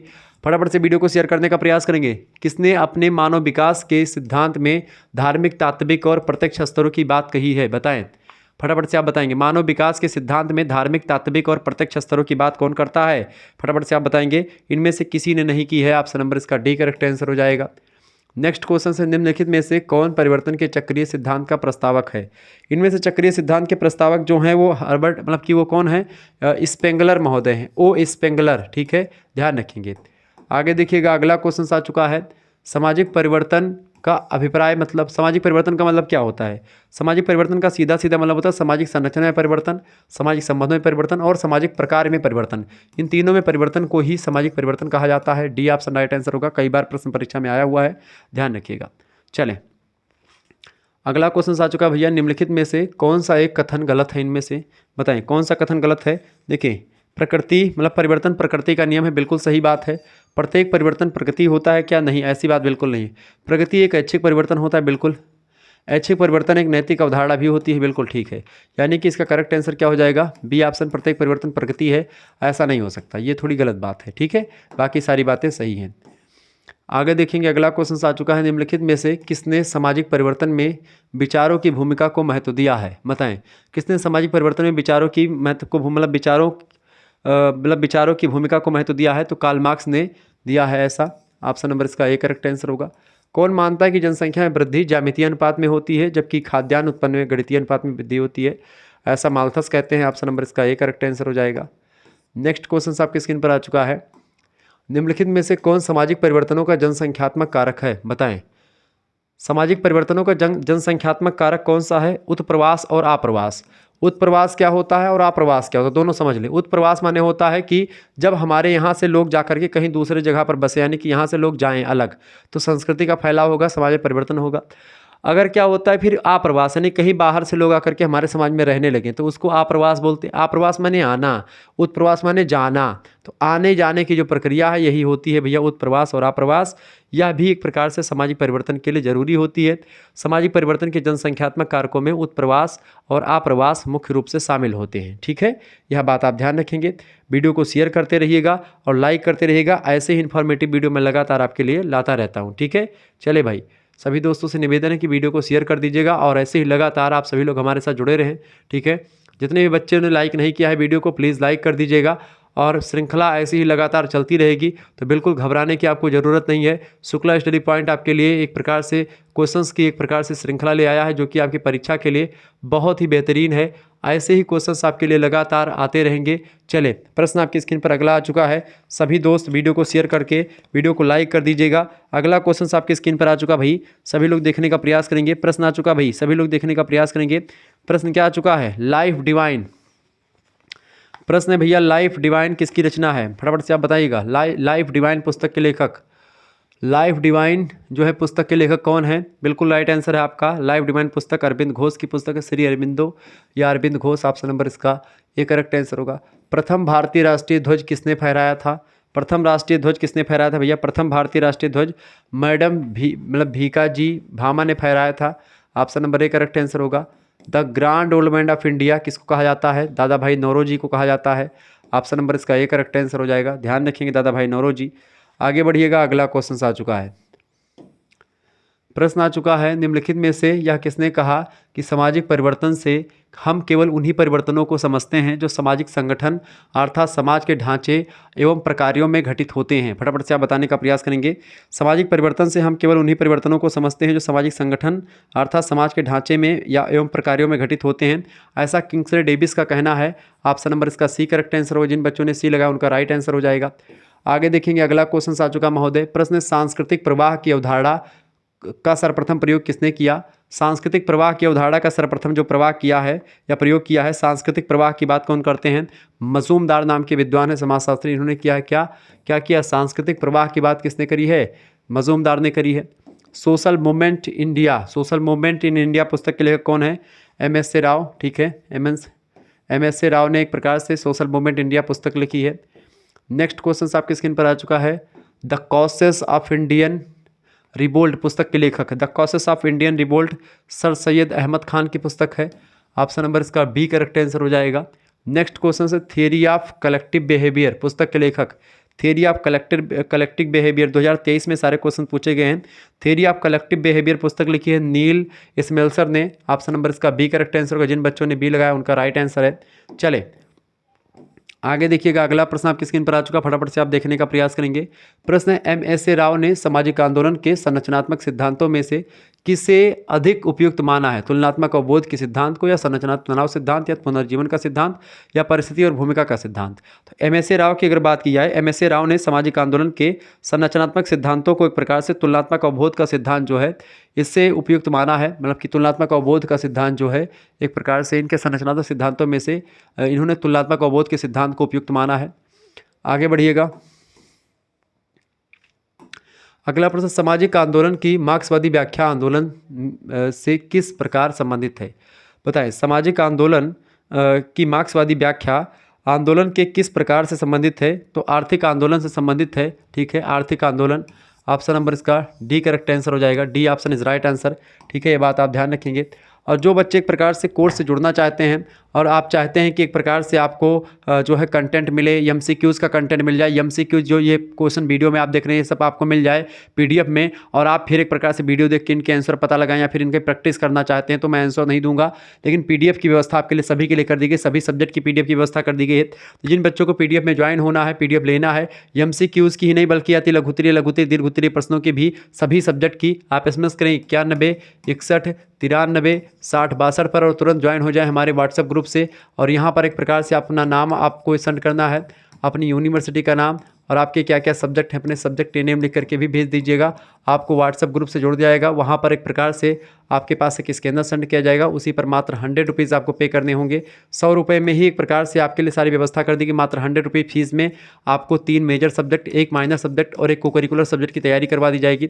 इसके साथ को करिकुलर में आपका क्या है, मानव मूल्य और पर्यावरण अध्ययन, human values and environmental studies आपको पढ़ना है। इसकी बेहतर तैयारी हो जाएगी। इसके कई प्रैक्टिस सेट मैं आपको दे दूंगा, 2024 के क्वेश्चन पेपर भी दे दूंगा, उनके क्वेश्चन पेपर जो सॉल्व हैं उसकी प्लेलिस्ट सेंड कर दूंगा, ठीक है, कई विश्वविद्यालय के क्वेश्चन पेपर की। तो ये सब आपके लिए व्यवस्थित कर दिया जाएगा। इसमें आपको sociology, political science, history, geography, ancient history सभी सब्जेक्ट की तैयारी हो जाएगी आपकी। आप किसी भी यूनिवर्सिटी में पढ़ रहे हैं, DDU हो गया, डॉक्टर भीमराव अम्बेडकर आगरा विश्वविद्यालय हो गया, ठीक है, MSU यानी मां शाकुंभरी यूनिवर्सिटी हो गया, राजा महेंद्र प्रताप सिंह स्टेट यूनिवर्सिटी हो गया, इसके अलावा वीर बहादुर सिंह पूर्वांचल विश्वविद्यालय, महात्मा गांधी काशी विद्यापीठ, दीनदयाल आपका सिद्धार्थ यूनिवर्सिटी, कपिल वस्तु, राम मनोहर लोहिया अवध विश्वविद्यालय, चौधरी चरण सिंह मेरठ विश्वविद्यालय, जननायक चंद्रशेखर बलिया विश्वविद्यालय, ठीक है, MJPRU हो गया आपका, इसके अलावा BU झांसी हो गया, MSDU हो गया यानी कि सुहेलदेव यूनिवर्सिटी हो गई, इसके अलावा आपका छत्रपति साहू जी महाराज कानपुर विश्वविद्यालय हो गया, या प्रोफेसर रज्जू भैया स्टेट यूनिवर्सिटी हो गई। ऐसे कई विश्वविद्यालय जो हैं जिनका नाम मैं नहीं ले पा रहा हूँ, उन सभी के लिए भी यह लेक्चर बहुत ही महत्वपूर्ण है। तो आप सभी लोग फटाफट से जुड़ जाइएगा, ठीक है। अपना नाम, यूनिवर्सिटी नाम, सब्जेक्ट नेम लिख करके भेज दीजिए। सभी सब्जेक्ट का आपको यहाँ पर क्या मिलेगा, MCQs PDF भी मिलेगा, ठीक है। जैसे आपकी परीक्षा होगी वैसे ही मैं सेंड कर, MCQs भी मिलेगा और लिखित भी मिलेगा। अब आप अपने हिसाब से पढ़ लीजिएगा, लिखित भी थोड़ा सा देख लीजिएगा, MCQs देख लीजिएगा, आपका काम हो जाएगा और आपको कहीं से कुछ पढ़ने की जरूरत भी नहीं पड़ेगी। तो परीक्षा के अंतिम दिनों के लिए भी व्यवस्था कर दी गई है। तो आप फटाफट से मात्र 100 रुपीज़ खर्च करके आप जुड़ सकते हैं और BA के क्षेत्र में अच्छा कर सकते हैं, ठीक है। चले, अपना नंबर अच्छा कर सकते हैं, नंबर खूब अच्छा आएगा आपका। चले, प्रश्न आपकी स्क्रीन पर आ चुका है महोदय। निम्न में से किसने कहा था कि अच्छा शासन स्वशासन का स्थानापत्र नहीं है, बताएं किसने कहा था। फटाफट से आप बताने का प्रयास करेंगे। बहुत ही ज़बरदस्त क्वेश्चन आ चुका है। किसने कहा था भैया, किसने क्या कहा था, अच्छा शासन, किसने कहा था कि अच्छा शासन जो होता है, बताइएगा। प्रश्न क्या पूछा गया है, निम्न में से किसने कहा था कि अच्छा शासन स्वशासन का स्थानापत्र नहीं है, किसने कहा था। बिल्कुल स्वामी दयानंद सरस्वती जी ने कहा था। C ऑप्शन इसका राइट आंसर होगा। अगला प्रश्न, ब्रह्म समाज किस सिद्धांत पर आधारित है भाई। ब्रह्म सिद्धांत जो है एकेश्वरवाद पर आधारित है। ब्रह्म समाज की स्थापना किसने करी थी, ब्रह्म समाज की स्थापना करी थी किसने, राजा राम मोहन राय ने। और आर्य समाज की स्थापना स्वामी दयानंद सरस्वती जी ने करी थी। रामकृष्ण परमहंस की स्थापना स्वामी विवेकानंद जी ने करी थी, ठीक है। चले, अगला प्रश्न, किसके प्रयासों के कारण ब्रह्म समाज की जो है शाखाएं उत्तर प्रदेश, पंजाब और मद्रास में खोली गई। किसके प्रयासों से ब्रह्म समाज की शाखाएं जो है उत्तर प्रदेश, पंजाब, मद्रास में खोली गई। केशव चंद्र सेन की वजह से, उन्हीं के प्रयासों से। Option number B correct answer होगा। थियोसॉफिकल सोसाइटी या थियोसॉफिकल आंदोलन की गतिविधियों को भारत में व्यापक रूप से फैलाने का श्रेय किसको जाता है, श्रीमती एनी बेसेंट जी को। ऑप्शन नंबर इसका ए करेक्ट आंसर होगा, एनी बेसेंट जी को जाता है। Option number A correct answer होगा। आगे बढ़िएगा, आगे थियोसॉफिकल सोसाइटी की स्थापना भी उन्होंने करी थी। सत्यार्थ प्रकाश पुस्तक के लेखक कौन है, सत्यार्थ प्रकाश पुस्तक के लेखक दयानंद सरस्वती जी हैं। सत्यार्थ प्रकाश दयानंद सरस्वती की पुस्तक है, बी ऑप्शन राइट आंसर होगा। आधुनिक भारत का जनक किसे कहा जाता है, आधुनिक भारत का जनक राजा राम मोहन राय को कहा जाता है। सती प्रथा का प्रतिबंध इन्होंने करवाया था, लगाया था, ठीक है। मतलब कि महाराष्ट्र का सुकरात किसे कहते हैं, महाराष्ट्र का सुकरात भी किसको कहते हैं, महादेव गोविंद रानाडे को। महादेव गोविंद रानाडे को क्या बोलते हैं भैया, महादेव गोविंद रानाडे जी को क्या बोलते हैं, महाराष्ट्र का सुकरात कहते हैं। ये सब प्रश्न परीक्षा में पूछा गया है, ध्यान रखेंगे। अगला प्रश्न है, 1813 ईस्वी में निम्नलिखित में से किसने कलकत्ता में आत्मीय सभा की स्थापना करी थी। तो आत्मीय सभा की स्थापना 1815 ईस्वी में कलकत्ता में राजा राम मोहन राय ने की थी। इसी आत्मीय सभा को बाद में 1826 ईस्वी में बदल करके इन्होंने ब्रह्म समाज का नाम दे दिया था। अगला प्रश्न, भारत में अंग्रेजी शिक्षा किसके द्वारा लागू की गई थी। भारत में अंग्रेजी शिक्षा किसके द्वारा लागू की गई थी भैया, भारत में अंग्रेजी शिक्षा जो लागू की गई थी वो लागू की गई थी लॉर्ड विलियम बेंटिक के द्वारा। किसके द्वारा, लॉर्ड विलियम बेंटिक के द्वारा भारत में अंग्रेजी शिक्षा लागू की गई थी। आगे देखिएगा, अगला क्वेश्चन आपकी स्क्रीन पर आ चुका है, फटाफट से आप देखेंगे, बहुत ही जबरदस्त क्वेश्चन है। प्रश्न, मूवमेंट शब्द का अर्थ क्या है। मूवमेंट शब्द का अर्थ क्या होता है भैया, मूवमेंट शब्द का अर्थ होता है आगे बढ़ना, उद्वेलित करना और आंदोलित करना, तीनों इसका मतलब होता है मूवमेंट का। डी ऑप्शन करेक्ट आंसर होगा। नेक्स्ट, मतलब कि मैनिफेस्टो ऑफ कम्युनिस्ट पार्टी की रचना किसकी है। मैनिफेस्टो ऑफ कम्युनिस्ट पार्टी, ये पुस्तक मतलब कि इसकी रचना किसने करी थी, कार्ल मार्क्स और एंजल्स दोनों बड़े खास अच्छे मित्र थे, इन्होंने करी थी। या कम्युनिस्ट मैनिफेस्टो के लेखक कौन है, तो कार्ल मार्क्स हैं, बट एंजल्स ने बड़ी मदद करी थी इसमें। एंजल्स और दोनों ने मिलकर के मैनिफेस्टो ऑफ कम्युनिस्ट पार्टी की रचना करी। अगला प्रश्न, द्वंद्ववाद की अवधारणा संबंधित है। द्वंद्ववाद की अवधारणा भी इन्हीं से संबंधित है, कार्ल मार्क्स ने द्वंद्ववाद की अवधारणा दी है। कार्ल मार्क्स, ऑप्शन नंबर इसका बी करेक्ट आंसर होगा। वर्ग संघर्ष की बात भी कार्ल मार्क्स करते हैं। दास कैपिटल पुस्तक भी कार्ल मार्क्स लिखते हैं, ठीक है। चले, अतिरिक्त मूल्य का सिद्धांत भी कार्ल मार्क्स देते हैं। सामाजिक संबंधों का उत्पादन की शक्तियों में से एक घनिष्ठ संबंध होता है, यह मानना किसका है, बताएं। सामाजिक संबंधों का उत्पादन की शक्तियों से एक घनिष्ठ संबंध होता है, यह मानना किसका है, यह मानना कार्ल मार्क्स का ही है। ए ऑप्शन राइट आंसर होगा। अतिरिक्त मूल्य की अवधारणा किससे संबंधित है भाई, कार्ल मार्क्स से संबंधित है। बी ऑप्शन राइट आंसर होगा। नेक्स्ट क्वेश्चन से समाज में संघर्ष का होना अपरिहार्य है, यह भी एक प्रकार से किसने कहा था, कार्ल मार्क्स ने ही कहा था। अब तक का समाज जो है वर्ग संघर्ष के इतिहास का समाज रहा है, यह बात भी किसने कही थी, कार्ल मार्क्स ने ही कही थी। यह बात आप ध्यान रखेंगे। आगे बढ़ते और भी चीज़ों को जानने का प्रयास करते, फटाफट से वीडियो को लाइक कर दीजिएगा। चैनल पर अगर नए हैं तो सब्सक्राइब जरूर कर दीजिएगा ऐसे ही इन्फॉर्मेटिव वीडियो के लिए। चले, अगला क्वेश्चन आ चुका है भाई। भारत में पश्चिमीकरण का बढ़ता हुआ प्रभाव निम्नलिखित में से किस संस्कृति मतलब सांस्कृतिक कारक से संबंधित है, बताएं। भारत में पश्चिमीकरण का बढ़ता हुआ प्रभाव निम्नलिखित में से किस सांस्कृतिक कारक से संबंधित है, तो सांस्कृतिक द्वैधता से संबंधित है। ऑप्शन नंबर इसका ए करेक्ट आंसर होगा। नेक्स्ट क्वेश्चन से निम्नलिखित में से कौन एक भारत में वैश्वीकरण की प्रक्रिया का परिणाम है, तो भारत में वैश्वीकरण की प्रक्रिया का परिणाम क्या है, नगरीकरण में वृद्धि हो रही है। ये सब 2023 में क्वेश्चन पूछे गए हैं विभिन्न विश्वविद्यालयों में, ध्यान रखेंगे इस बात को। आगे बढ़िएगा, अगला प्रश्न है सामाजिक परिवर्तन की प्रक्रिया के रूप में लौकिकीकरण की अवधारणा को किसने दिया है। सामाजिक परिवर्तन की प्रक्रिया के रूप में लौकिकीकरण की अवधारणा एम.एन. श्रीनिवास देते हैं। कौन देते हैं, एम.एन. श्रीनिवास, ठीक है। ऑप्शन नंबर इसका बा करेक्ट आंसर होगा, बी ऑप्शन। प्रौद्योगिकी विकास के कारण निम्नलिखित में से नए वर्ग का प्रादुर्भाव हुआ। प्रौद्योगिकी विकास के कारण निम्न में से किस नए वर्ग का प्रादुर्भाव हुआ है, तो प्रौद्योगिकी विकास से पूंजीपति वर्ग का विकास एक प्रकार से हो गया है, एक नया वर्ग बना पूंजीपति वर्ग। डी ऑप्शन इसका राइट आंसर होगा। आगे देखिएगा भाई, तीव्र गति से बढ़ रहा हूँ तब जाकर के सारे प्रश्न कवर कर पा रहा हूँ, नहीं तो एक प्रकार से एक एक प्रश्नों में 10-10 मिनट आपका समय लग जाएगा। 10 क्वेश्चन 20 क्वेश्चन समझाओ, आपका लगभग 1 घंटा हो जाएगा 20 ही क्वेश्चन में, अगर समझाने में लग जाओ तो, ठीक है। चले, इस वजह से आप फिर हो नहीं पाएंगे फिर तैयारी, इस वजह से मैंने एक प्रकार से रिवीजन क्लास के माध्यम से आपको तमाम क्वेश्चन बता रहा हूँ। यही सब क्वेश्चन आने वाले हैं, 2 से 3 बार वीडियो को देख लीजिएगा। निम्नलिखित में से कौन सी विशेषता आधुनिकीकरण की प्रक्रिया से संबंधित नहीं है। आधुनिकीकरण की प्रक्रिया से संबंधित कौन सी विशेषता नहीं, देखिए मानवतावाद, परिवारवाद और गतिशीलता, ये सब एक प्रकार से आधुनिकीकरण की प्रक्रिया से संबंधित एक प्रकार से होते हैं, ठीक है, विशेषता, जबकि तर्कवाद नहीं होता है। ये ऑप्शन करेक्ट आंसर होगा। वैश्विक ग्राम की अवधारणा को प्रतिपादित करने वाले विद्वान कौन थे। वैश्विक ग्राम की बात कौन करते हैं, एम मैकलुहन महोदय एक प्रकार से वैश्विक ग्राम की बात करते हैं। बी ऑप्शन इसका राइट आंसर होगा। आगे बढ़िएगा, अगला क्वेश्चन आ चुका है caste and class conflict in Indian industrial society. प्रश्न है class and class conflict in industrial society, पुस्तक के लेखक कौन है, डेरेनडार्फ, राल्फ डेरेनडार्फ ने इस पुस्तक को लिखा है। सी ऑप्शन राइट आंसर होगा। चले, प्रश्न इंपॉर्टेंट है, 2023 में आया हुआ है। अगला प्रश्न, निम्नलिखित में से कौन सी वैश्वीकरण की विशेषता है, इनमें से वैश्वीकरण की विशेषता कौन सी भैया, फटाफट से आप बताएंगे। वैश्वीकरण की विशेषता इनमें से कौन सी है, सभी लोग देखने का प्रयास करेंगे। वैश्वीकरण की विशेषता जो इनमें से है वो कौन सी है, बिल्कुल आर्थिक और सांस्कृतिक एकीकरण, यही विशेषता इसकी है। आर्थिक और सांस्कृतिक एकीकरण की विशेषता है, ठीक है, वैश्वीकरण। लघु और बृहद परंपरा का व्यवस्थित विवरण किसने दिया है। लघु और बृहद परंपरा की बात कौन करते हैं, मैकी मैरियट करते हैं। कौन करते हैं, मैकी मैरियट लघु और बृहद परंपरा की बात करते हैं। बी ऑप्शन करेक्ट आंसर होगा इसका। अगला क्वेश्चन है, जब अनेक लघु परंपराएं किसी बृहद परंपरा के विकास में योगदान करती हैं तब इस प्रक्रिया को हम क्या कहते हैं, बताइएगा, सभी लोग बताने का प्रयास करेंगे।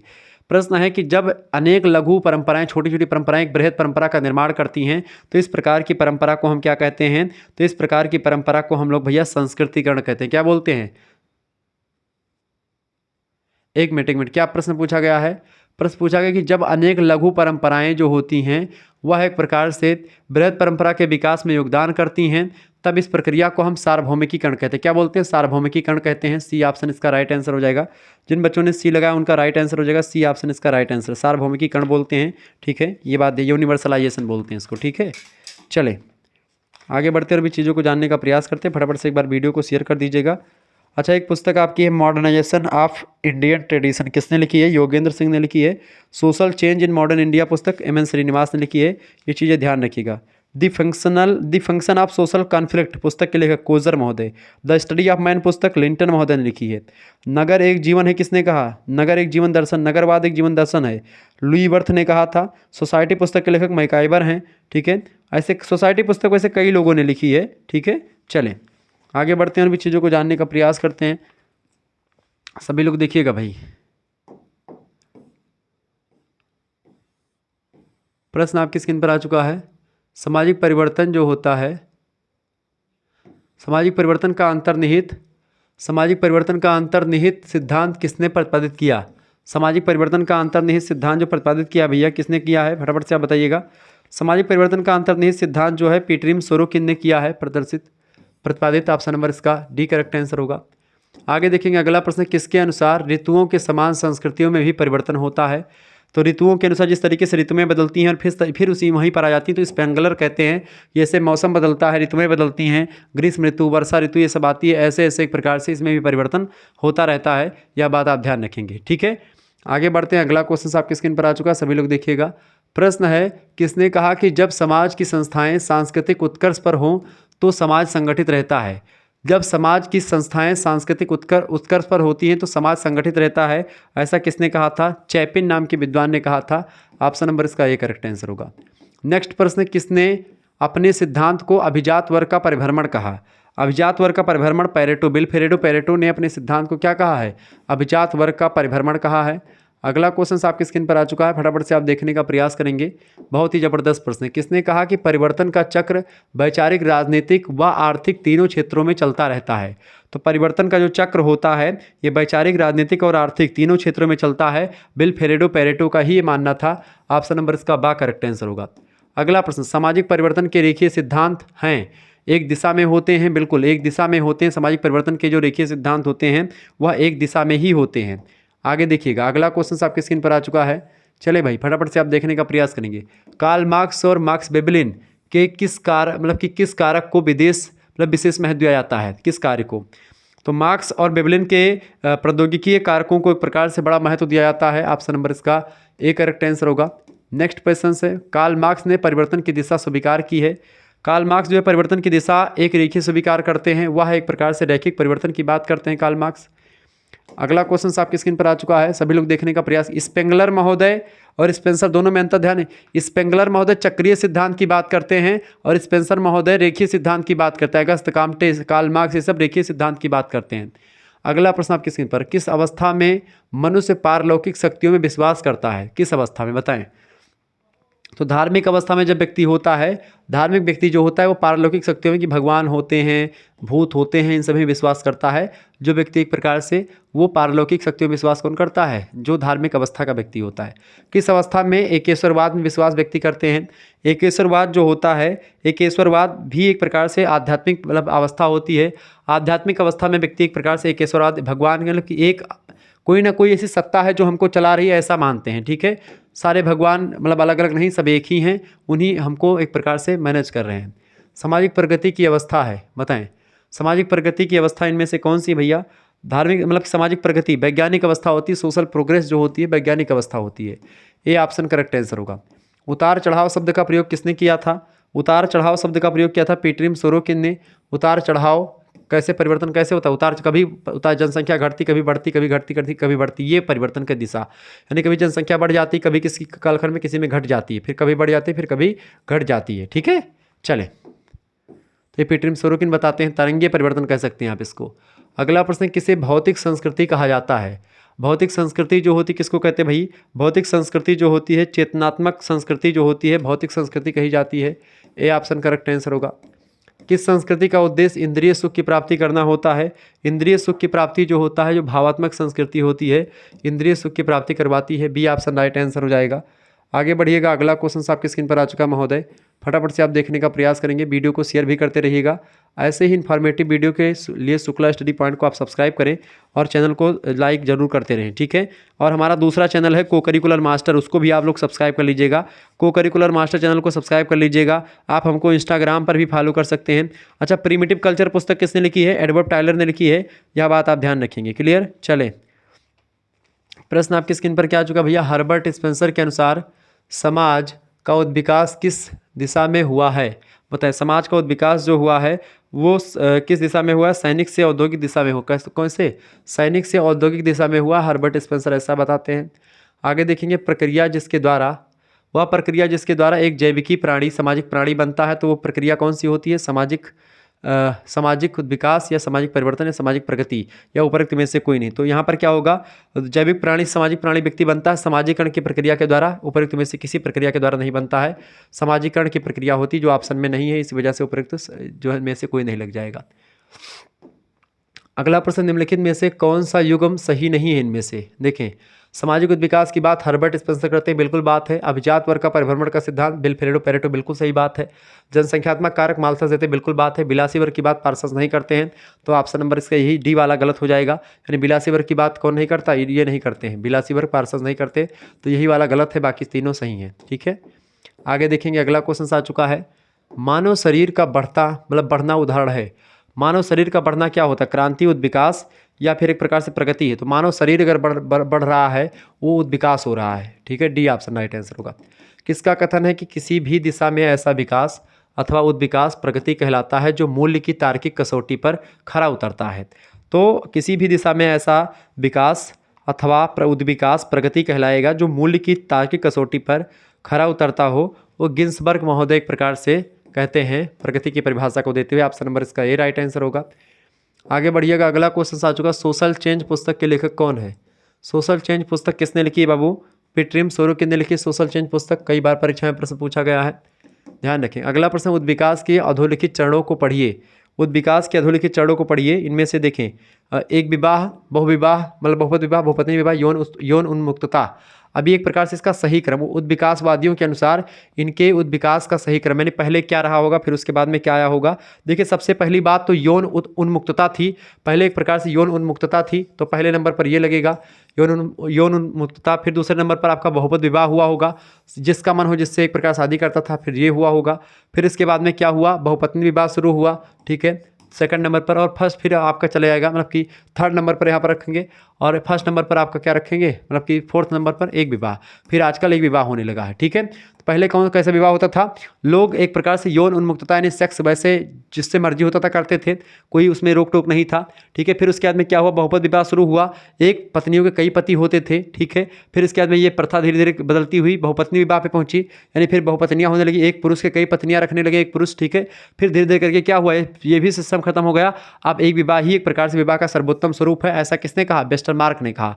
वेस्टरमार्क ने कहा कि एक प्रकार से विवाह जो है विवाह का सबसे अच्छा स्वरूप होता है। ठीक है, एक विवाह की बात मतलब कि इन्होंने करी है वेस्टरमार्क ने। एल मार्गन के द्वारा उद्विकास के स्तरों में किस स्तर का उल्लेख नहीं किया गया है? बताएं, एम मार्गन महोदय ने किस उद्विकास के किस स्तर की बात नहीं करते हैं? वो तो जंगली अवस्था, बर्बरता का स्तर और सभ्यता के स्तर की बात करते हैं, प्राचीन अवस्था की बात ये नहीं करते हैं। आ स्टडी ऑफ हिस्ट्री के लेखक पुस्तक कौन है? आज स्टडी ऑफ हिस्ट्री H.J. टायनबी ने पुस्तक लिखी है। A.J. टायनबी ने इस पुस्तक को लिखी है। किसने? आ स्टडी ऑफ हिस्ट्री पुस्तक के लेखक। नेक्स्ट क्वेश्चन आप देखेंगे भाई, अगला प्रश्न आपकी स्क्रीन पर आ चुका है, निम्नलिखित में से आर्थिक निर्धारणवादी बताएं। निम्नलिखित में से कौन आर्थिक निर्धारणवादी हैं? इनमें से बताएं, निम्नलिखित में से कौन आर्थिक निर्धारणवादी हैं? इनमें से फटाफट से आप बताएंगे। कार्ल मार्क्स जो है आर्थिक निर्धारणवादी हैं, ए ऑप्शन राइट आंसर होगा।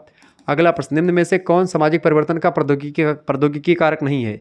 सामाजिक परिवर्तन का प्रौद्योगिकी कारक जो है यंत्रीकरण, आधुनिकीकरण और संचार के उन्नत साधन, ये प्रौद्योगिकी कारक होते हैं, जबकि कृषि की नई प्रविधियां ये नहीं होता है।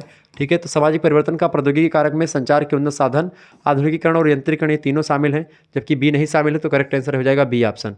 ठीक है, आगे बढ़िएगा, अगला क्वेश्चन आपके स्क्रीन पर आ चुका भैया, सामाजिक गतिशीलता की व्याख्या में संदर्भ बिंदु की अवधारणा किसने प्रस्तुत करी? तो संदर्भ बिंदु की अवधारणा किसने प्रस्तुत करी भैया? फटाफट से आप बताने का प्रयास करेंगे।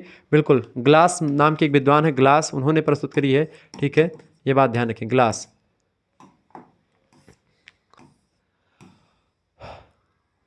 आगे देखिएगा, अगला क्वेश्चन आपकी स्क्रीन पर आ चुका, फटाफट से आप देखने का प्रयास करेंगे। बहुत ही ज़बरदस्त क्वेश्चन आ चुका है। ऐसे ही इन्फॉर्मेटिव वीडियो लगातार मैं आपके लिए लाता रहता हूं। सभी दोस्तों से निवेदन है कि वीडियो को शेयर जरूर करते रहें और लाइक भी करते रहें। प्रश्न आपकी स्क्रीन पर आ चुका है भाई। प्रश्न है कि निम्नलिखित में से कौन एक सुमेलित है? मैं और मुझे की अवधारणा सिगमंड फ्रायड की बिल्कुल गलत बात है। यानी मैं एंड मुझे की अवधारणा किसने दी है? मीड महोदय ने दी है। सिगमंड फ्रायड की अवधारणा जो है ये कौन सी है? ये एक प्रकार से मनो id, ego and super ego, id, ego and super ego की बात करते हैं सिगमंड फ्रायड, यानी कि मनोविश्लेषणवाद के प्रणेता हैं सिगमंड फ्रायड। जबकि मीड, मैं और मुझे की बात करते हैं। पराहम की बात स्पेंसर करता है क्या? पराहम की बात स्पेंसर भी नहीं करता है, यानी कि ये भी गलत है। पराहम इदम अहम, पराहम की बात कौन करते हैं? सिगमंड फ्रायड करते हैं, तो ये भी आपका गलत, ये भी गलत। पूछा गया है कौन एक सही सम्मिलित है। सांस्कृतिक विलंबना की बात आगबर्न करते हैं, बिल्कुल सांस्कृतिक विलंबना आगबर्न की सिद्धांत है, बिल्कुल। उद्विकास की बात मीड नहीं करते हैं, उद्विकास की बात कौन करता है? डार्विन करते हैं। या फिर सामाजिक उद्विकास होता तो आपका क्या हो जाता? सामाजिक उद्विकास की बात कौन करता है? तो हर्बर्ट स्पेंसर हो जाता। तो ये गलत बात हो गई, यानी एक प्रकार से उद्विकास, यहाँ पर उद्विकास का तात्पर्य स्पेंसर से ही है समाजशास्त्र में, ठीक है। तो यहाँ पर ये भी गलत है, यानी कि करेक्ट आंसर इसका क्या हो जाएगा? C option. अगला क्वेश्चन आ चुका है, सामाजिक सांस्कृतिक परिवर्तन के संदर्भ में अंतर्भूत परिवर्तन का सिद्धांत किसने दिया है? तो अंतर्भूत सिद्धांत का परिवर्तन किसने दिया भैया? फटाफट से आप बताने का प्रयास करेंगे। पीटरिम सोरोकिन ने दिया है सामाजिक परिवर्तन के संदर्भ में अंतर्भूत का सिद्धांत। नेक्स्ट क्वेश्चन से, निम्न में से किसने अपने सिद्धांत में अवशेष यानी कि रेसिड्यूज तथा व्युत्पत्ति यानी कि डेरिवेटिज्म, मतलब रेसिड्यूज और डेरिवेटिज्म की अवधारणा दी है? विल्फ्रेडो पैरेटो ने दी है। ऑप्शन नंबर इसका डी करेक्ट आंसर होगा। आगे बढ़िएगा, अगला क्वेश्चन आ चुका, man and his works. Man and his works पुस्तक के लेखक कौन है? मैन एंड हिज वर्क्स पुस्तक को लिखा हर्ष कोबिट्स ने। ऑप्शन नंबर इसका बी करेक्ट आंसर होगा। किसका विचार है कि धर्म लोगों के लिए अफीम है? तो कार्ल मार्क्स ने कहा था कि धर्म जनता के लिए अफीम है। ए ऑप्शन करेक्ट आंसर हो जाएगा। अगला क्वेश्चन है, the history of human marriage. The history of human marriage पुस्तक के लेखक कौन है? वेस्टरमार्क। इन्होंने कहा था कि जो है विवाह का जो एक रूप होता है, मतलब एक विवाह जो होता है विवाह का सर्वोत्तम स्वरूप भी होता है। अगला प्रश्न है, आंतरिक और बाह्य संघर्ष के प्रत्यय को निम्नलिखित में से किसने प्रतिपादित किया? तो लुइस कोजन ने प्रतिपादित किया था। ऑप्शन नंबर इसका ए करेक्ट आंसर हो जाएगा। आगे बढ़िएगा, अगला क्वेश्चन आपकी स्क्रीन पर आ चुका भाई, सभी लोग देखिएगा। Positive philosophy, positive polity, positive philosophy, इस प्रकार की पुस्तकें जब भी आए तो क्या लगाएंगे? अगस्त काम्टे का नाम कहीं पर लिखे मार दीजिएगा। अगस्त काम्टे ने इस पुस्तक को लिखा, positive philosophy, positive polity. Man in the primitive world नामक पुस्तक किसने लिखी है? Man in the primitive world पुस्तक को किसने लिखा है? हॉबेल नाम के एक विद्वान है, इन्होंने लिखा है, हॉबेल ने man in the primitive world नाम की पुस्तक लिखी है। यह बात आप ध्यान रखेंगे। आगे बढ़िएगा, अगला क्वेश्चन आपकी स्क्रीन पर आ चुका भाई, फटाफट